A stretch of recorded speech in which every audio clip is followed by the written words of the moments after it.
Let's wait for the others to join back, right? Okay. In the meantime, all of you understand how to find the region of convergence, right? I guess all of you have touched on Z transform in 323.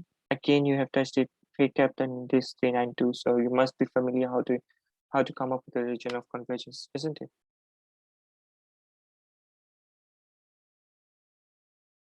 So you guys are familiar with Z transform and its properties?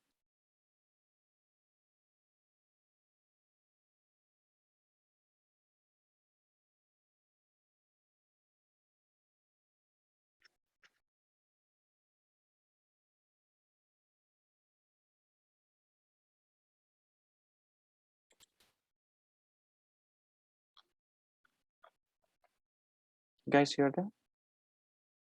Okay. So okay.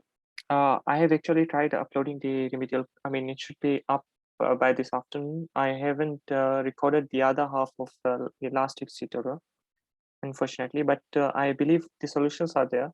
You can follow through that, right? But the tutorials will be uploaded and I'll release the link sometimes this afternoon. Actually, it is being uploaded right now, right? Okay. Just for last week's tutorial, I'm telling you again, I have missed out. I forgot to record the second half of the tutorial, but what happened? You can request Kuti to upload his tutorial, so you can follow through his tutorial from last week, right? Just in case if you are having any trouble. But let's start with this week's tutorial. I mean, let's continue with this week's tutorial. So 3.6, y of n is given by this particular part. I mean, okay, let's forget about that. Let's actually use the actual part, I mean the actual question. So 3.6 gives me this the express the z transform of this particular term that is given over here. Y of n is equal to summation of x of k from k is equal to negative infinity till n in terms of x of z, right? So basically, if you do the z transform of, I mean the inverse z transform of this, we are actually looking for x of n, right? In that particular case. So the hint is given, find the difference y of n minus y of n minus 1. So what we can do, we can use the textbook solution for that case, because it's slightly lengthy over here. You can see this is summed up in smaller version, but this one is quite lengthy. But both are doing the same thing with much more explanation. So we have this particular term over here, right? That was given in our textbook. So it, like it said, use the difference equation. So you can see if we subtract y of n from y of n minus 1. So in that particular case, we are summing from y of n minus 1. So this n value will change into -1, right? So you'll be basically left with x of n. So going back to this solution, this one is the best one. You're basically expanding this, right? Expand this when you are computing y of n minus y of n minus 1. Expanding this, you get the summation as it is for y of n. The equation remains as it is, right? This particular part that is highlighted right now. And then y of n minus 1. So you put the minus as it is minus.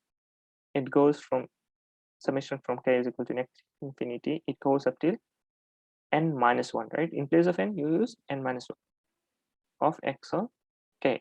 So in this particular case, you can see you are just left with x of n, right? Evaluating this, you'll be left with x of n. So basically, y of n minus y of n minus 1 is equal to x of n. Now, going back to this solution, now what you can do, you are left with this. You can do the z transform of this. So z transform of y of n is going to give me y of z.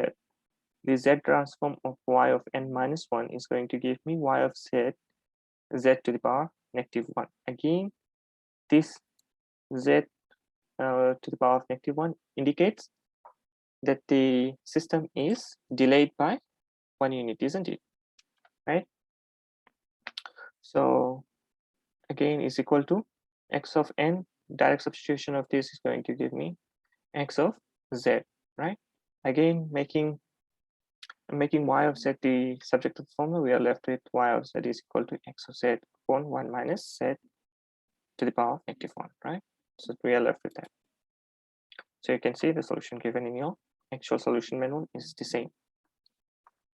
Moving on to the second question, the second last question, 3.7, compute the convolution of the following signals by means of Z transform.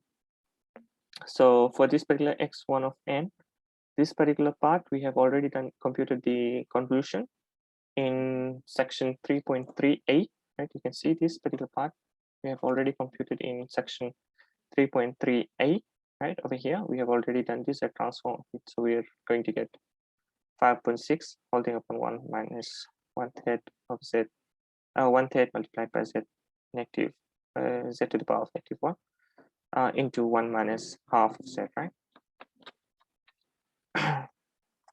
So that particular part is already computed, and you can use the z transform property and evaluate this half to the power of -n for n is less than 0, right?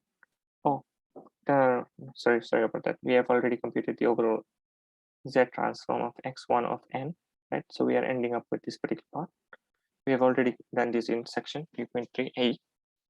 Now we just need to compute the z transform of x of 2 of n, that is 1 half to the power of n u of n. So basically it is the top portion of these, but in place of 1/3 we have 1/2, and for the bottom part we have all zeros, right? So directly, or you can directly use the z transform properties, and you will be ending up for the z transform of this x2 of n as x2 of z, which is equal to 1/1 minus half of z, z to the power of -1, right? So this is the particular term that we get as z transform of x2 of n, right? Again, like I said, the region of convergence is governed by the poles of this particular equation. So the modulus of this equation has to be greater than 0. Otherwise, if it is equal to 0, what happens is that this particular term will be undefined, right? So we don't want it. Region of convergence is for all z values which are defined, right? So basically, in this particular case, if you do that, right, the modulus, you'll get the modulus of z has to be greater than half, right? In order to avoid this sequence turning into 1/0, right? Then what we need to do is we have the z transform of x of 2, right? x2 of n, and we have the z transform of x1 of n. We basically need to multiply these two, right? This with this. We need to multiply this with this. So if we do that, we get this particular term, and then we can use the partial fraction to decompose this equation into these 3 terms, right? So we have this, right? And the partial decomposition of this particular term, right? That is my y of z, right? Now the convolution of x1 of z with x2 of z. So once we have that, then we can use the z transform properties to find the inverse z transform, or we can perform the inverse z transform of this in order to obtain my y of n. So with that, we'll be left with direct inverse transform, directly performing the inverse z transform of these particular terms. We'll be just left with this many terms, right? So this will be my y of n. For the final equation, the z transform of x of z of a real signal x of n includes a pair of complex conjugate zeros and a pair of complex conjugate poles. What happens to these pairs if multiple of y of n, if we multiply x of n by e to the power of j omega naught n, right? Again, hint is using the scaling theorem in the z transform domain. So we have these two terms. So what happens is that if we perform the z transform of these, so we'll be just left, and we're using the scaling theorem of this, we'll be just left with y of z is equal to x of e to the power of j omega naught, right? Z. So this will be basically x of e to the power of minus j omega naught times z, right? So by doing that, this indicates that there is a rotation, or thus the poles and zeros are phase rotated by an angle, right? So let's just use the textbook solution. What do we get in the textbook solution? So yeah, in the textbook solution, it is just by a line, right? Basically, just directly using the scaling theorem in order to obtain or to see what happens. So we'll be just left in place of just direct z, we have a multiplication of e to the power of minus j omega naught. So in this particular case, we know that that this z could be written as sorry, z is equal to r e j theta. So basically, what happens when you are multiplying these two, you can see that this omega naught is being added to your phase part, isn't it? So that will be minus omega naught. So basically, whatever is happening is with the phase part, right? Not with the magnitude of z. So in that particular case, that is why thus the poles and zeros are phase rotated by an angle omega naught, right? So do you guys have any questions regarding this week's tutorial? I believe all of you are familiar with Z transform, so I don't have to go into detail, right? Do you guys have any questions?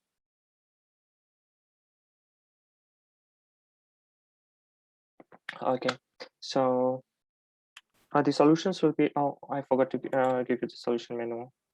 The solutions for this week tutorial, right? So let me just pass on that desktop.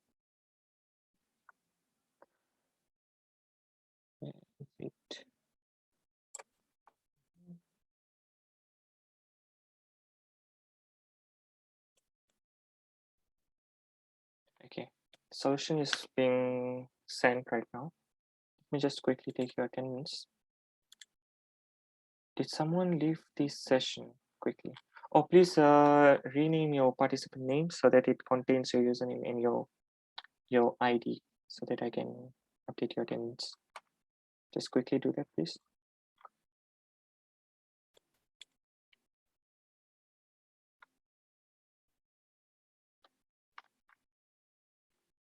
Krishan, Ravi, Inari, Nari. Okay. Alvish.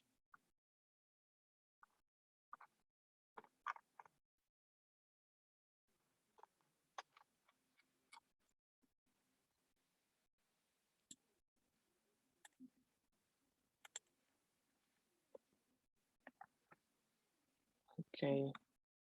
Okay. Let me just quickly take your attendance.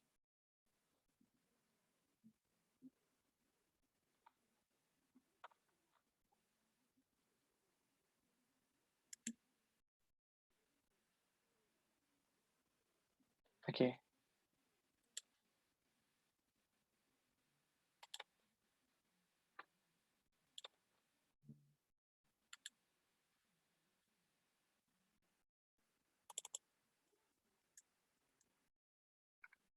Okay, great. So I have your attendance now.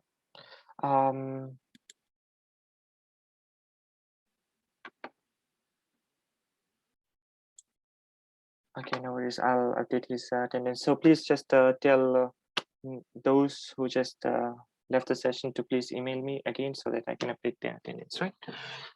Apart from that, do you guys have any other questions?